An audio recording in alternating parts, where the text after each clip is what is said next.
Hi, I'm Raphael Lear. And I'm John Jackson. Welcome to the Mancave.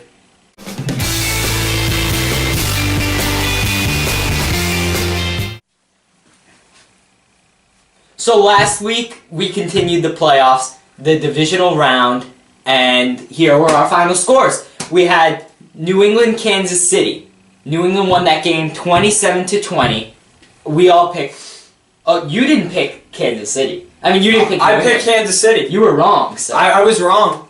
Although You there were were wrong. points at the end of the game where you thought Kansas City maybe would tie it up. Yeah.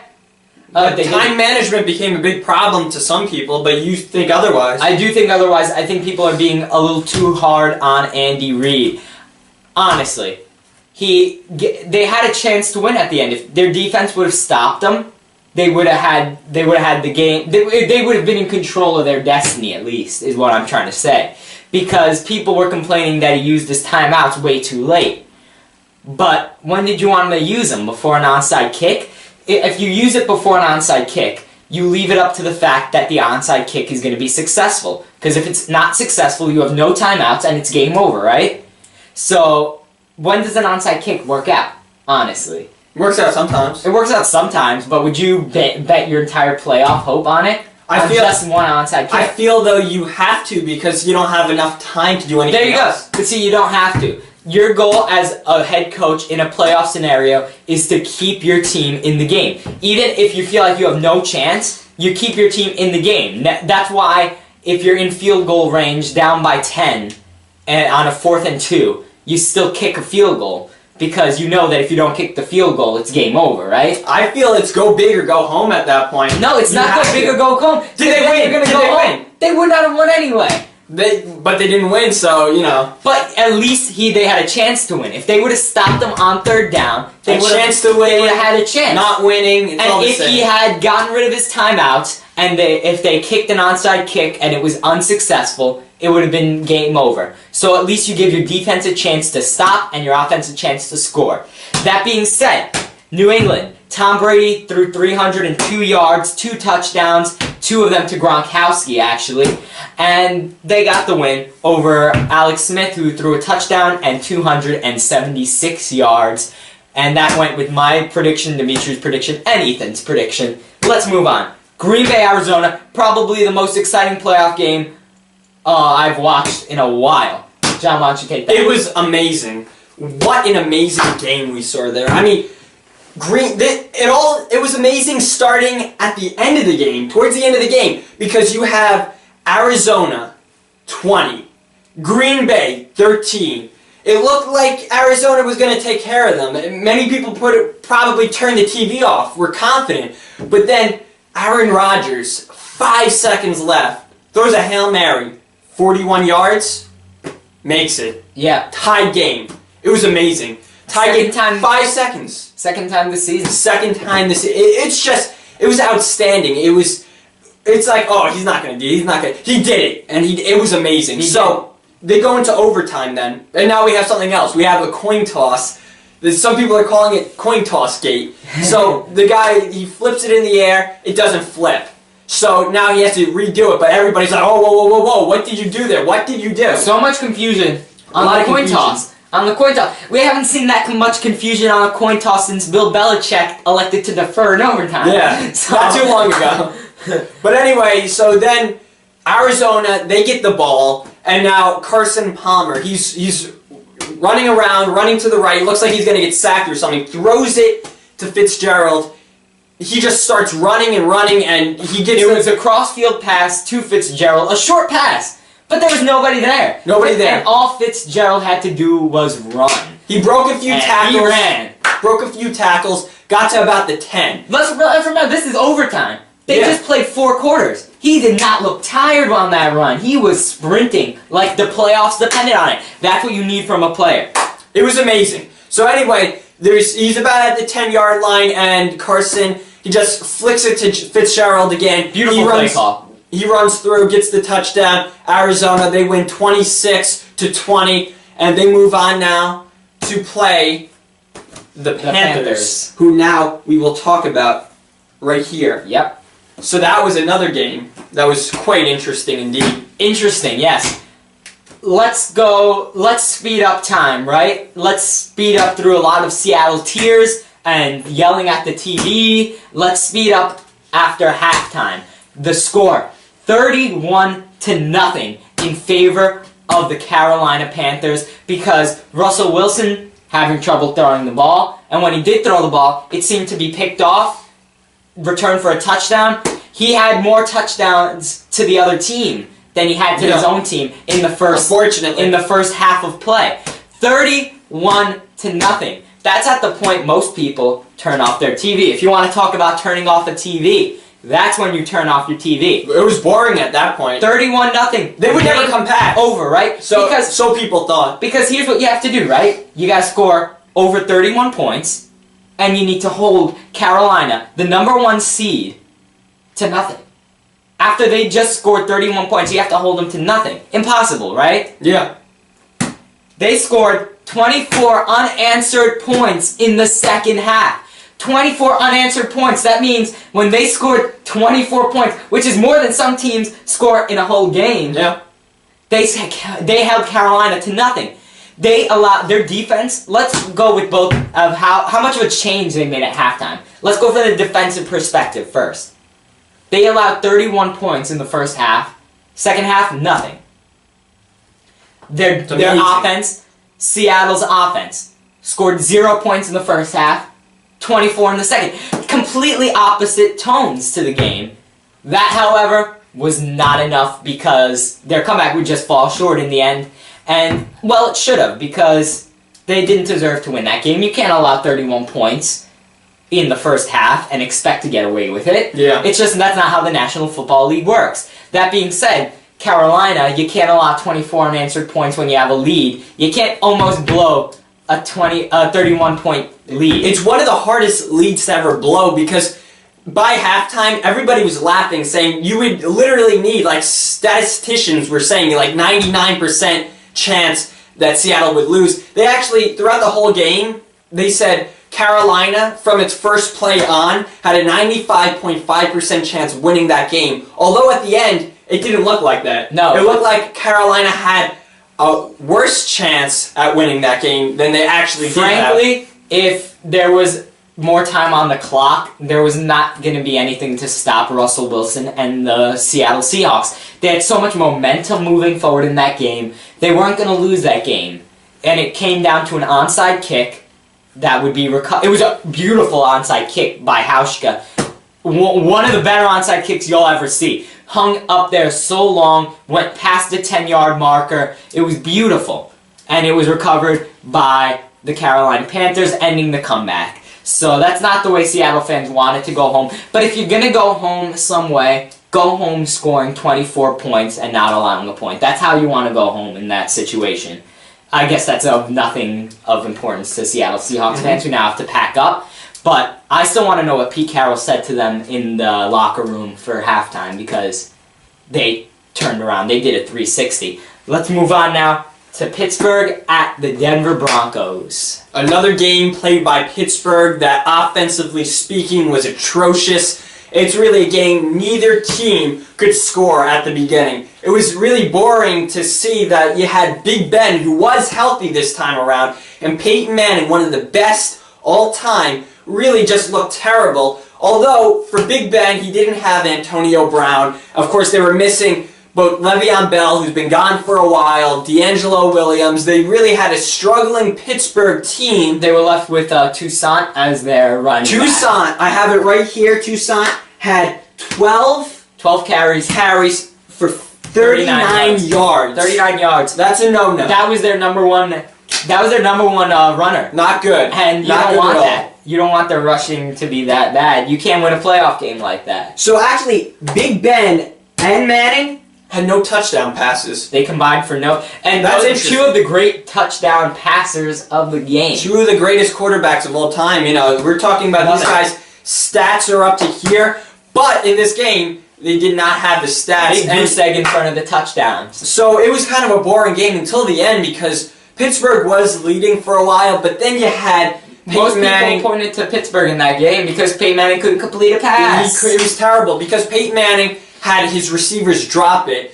I mean, every time He got it to them. Emmanuel Sanders got the ball to him, he would just drop it. And then, even when he didn't drop it, Peyton Manning wasn't super accurate either. No. They had no running game really either. They had nothing to work with. C.J. Anderson, 72 yards. Yeah, That's it. But at the end, they did make it an interesting game. Denver was able to come back from behind.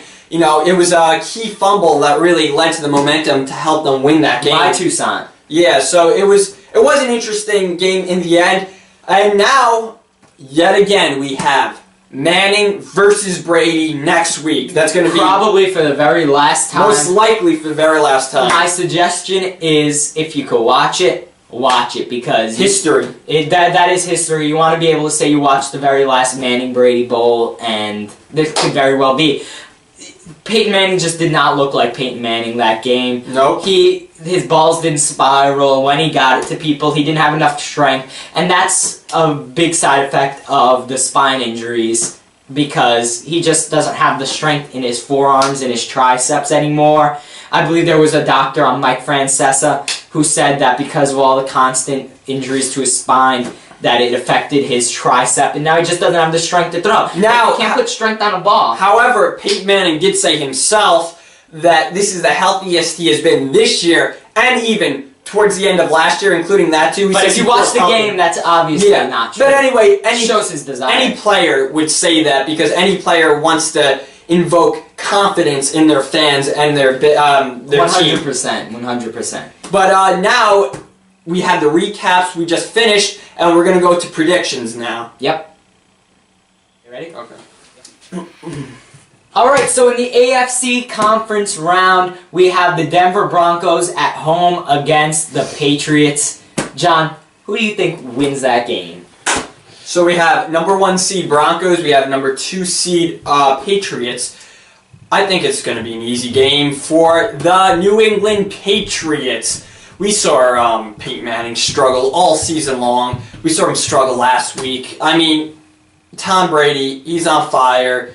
You know, we might not be huge New England fans, but we have absolute respect for New England, and they're just so good. They are just so good, and I always want to count them out. Each year I'm going to say, oh no, they're going to lose. They're going to lose. They're going to lose. They're not going to lose. I mean, they might lose now because I'm actually counting them in, but they're not going to lose. They're not going to lose. They are not going to lose. I cannot say that enough. They're going to beat the Broncos. It's as simple as that. Brady, in the playoffs, much better than Peyton Manning. And this year is Peyton Manning's worst year. So unless that reverses around and his postseason becomes better than his regular season, I don't think Peyton Manning will defeat Tom Brady. And we're also speaking for Dimitri, Mikas, and Ethan Illers. You want to say what does Dimitri pick? Dimitri says New England. Ethan as well says New England. Every fiber of my being says to not go for New England and call it a sweep because New England not only is not at home anymore, they are away, and because I'm a Jets fan and I can't stand the Patriots making the Super Bowl yet again.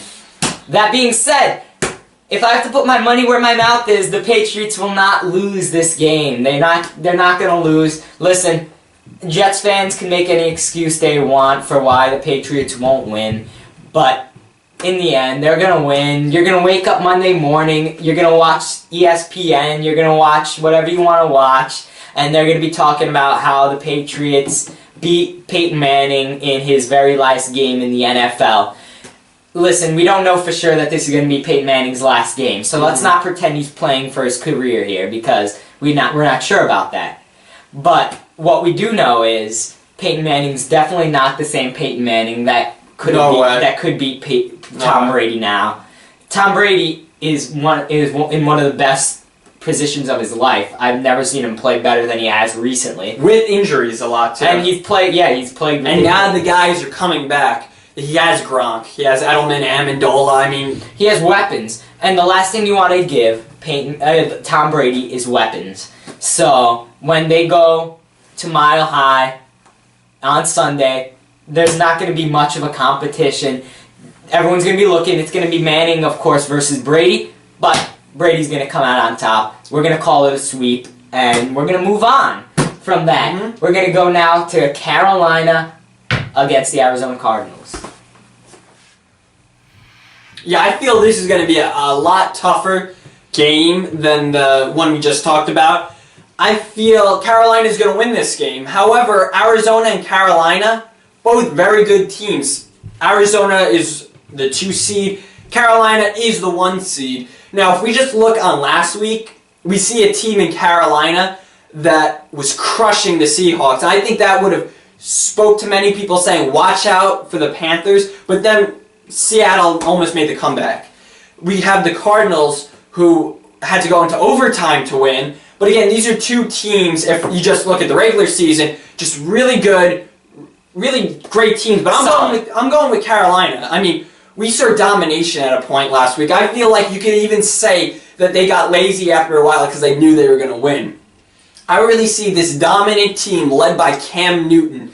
It's going to be close, but I just see them beating Carson Palmer, who's just, he's kind of more of a journeyman quarterback compared to Cam Newton, who now has a lot of players on defense to help him. He has the offensive players, the running back. He has everything. I'm going with Carolina. Dimitri is going with Carolina. You? Ethan is going to disagree with you two, and he's going to say that Arizona takes the game. Now, obviously, this is a tough game to predict. It is. They're both very solid teams all season and in the playoffs. They both, again, as John was saying, they needed some things to go right last week when they almost, Carolina, you can't allow 24 points and not score. I know that you want to play conservatively, but that's not going to help your cause. You don't score 31 points in the first half and then not score a point in the second half, because that's going to be what your team remembers coming into this game. Arizona, well, I mean, they kept it close with Green Bay. A Green Bay team that is not strong. They do not have their starting receiver. They don't have Jordy Nelson. And frankly, they don't have a terrific defense or a front seven. Or an offensive line. They don't have a great running game either. They have. The fact that they still won and they deserve to win, but that's a game that you gotta really dominate in. They had a lot of plays go their way, some miracles when it came to first downs and things like that. It was amazing. That one touchdown catch could have been and should have been an interception. I just think Carson Palmer is he didn't play well. Well, you know what they say, when you're playing well, things go right? So, that being said, my prediction is, drum roll please, but I think it's already at the bottom of your screen, so you're not surprised. You're going to be surprised. I'm going to stick with Ethan Illers and say that Arizona beats the Carolina Panthers, because when you come down to it, terrific defenses all in all, terrific offenses, that's undeniable. But you call him a journeyman, Carson Palmer.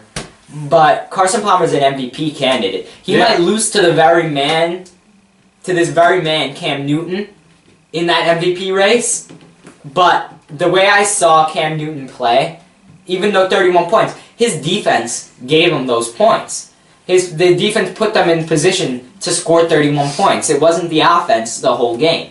And forget about it, when their defense couldn't give them position in the second half, I know they were playing conservatively because you want to hold out your 31-point lead. But to not score a point, that speaks not to the defense as much as it does to the offense. Because you could don't tell me Cam Newton can't get into field goal range to at least make it a 2-possession ball game at the end of that game. That can't happen. And that's going to be hanging over their head. That's a lot of doubt. On the other side, on the flip side, you have Arizona. You have Larry Fitzgerald. That guy is older than many of the receivers in the league, and he's playing better than many of the receivers in the league. And some people rise to the occasion in the playoffs. He's one of those guys. Fitzgerald he has experience. He has experience. Carson Palmer, not as experienced, but he's getting there. But see, the thing is, what makes me choose Carolina over Arizona is I watched the game last week, and I'm very high on Arizona. I really thought they were going to... How high are you? Very high on Arizona. I really thought they were going to win the Super Bowl, to be honest. I really thought so. And then I watched it last week, and I'm like, what is this? Palmer, he's blowing everything he trained for. He's just really not playing well whatsoever. And then I just detected he's not a good playoff quarterback. Maybe he can be, but he really doesn't have any experience. Newton, however, he may not have a lot of experience moving on in the playoffs, but Newton does have experience the last 2 years. I really think, though, that based on how I watched the quarterback play in the playoffs last week in Palmer, I don't think he's going to do it. I really don't. John is wrong because, Okay. again, yeah, they both don't have the playoff experience, and Cam Newton has not been playing as well as he did in the regular season, undeniably. If you look at his stats, he's definitely not playing as good. And frankly, you can't rely on a running quarterback in the playoffs because those kind of trick plays and read options, they're going to get you the short third downs. But what Carolina's going to need to do in this game is they're going to need to work a lot of long third downs. If you looked at how Carolina's defense operated, they kept Green Bay. They held Green Bay until that third down where they started to being a little more lackadaisical. But they're going to strengthen that. I mean, they got Bruce Arians. He's great. And he's gonna see the flaws in that game, and he's gonna shut down Carolina's read option, and Cam Newton's not gonna have the chance to run. Now, if he did, I agree with you. I think he has a great chance of winning, but he's not gonna get past this challenge. I don't think. I'm very confident. I'm very confident, and I'm just confident based on how Carson played last week. What I saw there was not a playoff And what I quarterback. saw with Cam Newton was not Cam Newton. He did not play well. So, yeah, but he has the defense that was able to help him score up to 31 points. Arizona's defense is good, but not scoring-wise. Did you see what they did in overtime? The overtime lasted like 2 minutes before they were able to march out. I'm saying field. scoring defense, helping them to score the points, the pick sixes, things like that. It's gonna be fumble recovery, this game, touchdowns. Do you think Carson Palmer is gonna throw like Russell Wilson did in the first half? I think he's gonna do bad, but Russell Wilson in the first half was absolutely trash. One of the worst first halves I've ever seen. I'm not even gonna compare it to that. It's not gonna be the same thing. I mean, you're talking about We'll see. You're talking about two completely different guys here. This Arizona offense is an amazing offense led by Arians. He has so many tricks up his sleeve. It's going to be a fun game to watch. I think we can both agree. Yeah. And, me and Ethan, we say Arizona. You guys say Me and Dimitri Carolina. say Carolina. Standings as of right now are John, Ethan, and I tied up at 6-2. Dimitri is 5-3. We'll see if that changes after the conference round. Thank you guys for tuning in. I'm Raphael Leah. And I'm John Jackson. I fumbled the This football. has been the Mancave.